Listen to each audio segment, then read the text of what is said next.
Investigators are still trying to figure out what caused the driver to lose control in a crash today involving a bus. Here's what we know right now. The Flix bus left New York City around midnight, headed to Niagara Falls. It made several stops along the thruway to pick up and drop off passengers.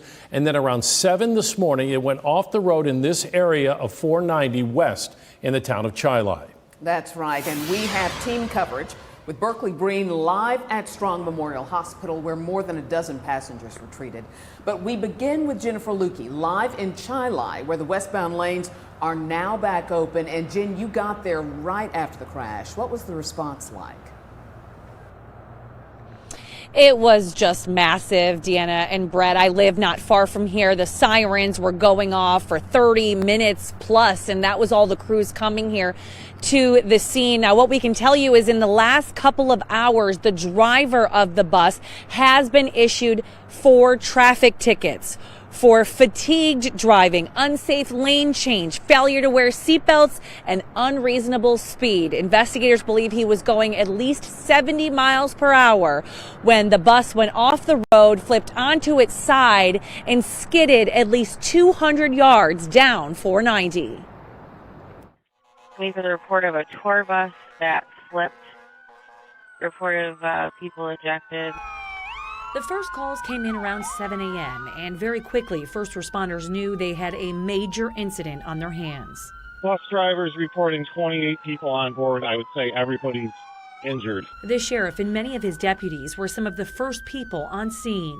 By the time I got here, there were still patients on the ground. There were still patients being treated by EMTs. They were still being prioritized and triaged. Everybody's in life-saving mode initially. That's the first thing you think about is how many lives can we save.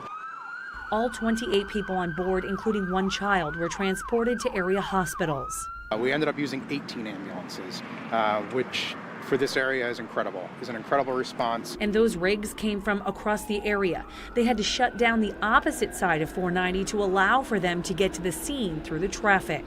Strong being the trauma center for the region, obviously is going to get the sick patients, and then we can start to spread out some of the what we call walking wounded or minor injuries at that point, which we were successfully able to do to not overwhelm one hospital.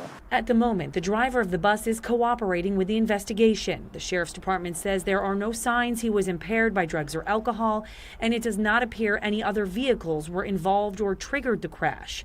But there were people who saw it happen in front of them and pulled over to help. They were first responders also. There were multiple semi-truck drivers that were out of their truck. God forbid, they weren't part of the accident, and we thank God for that because it could have been much worse, but they were right behind the bus.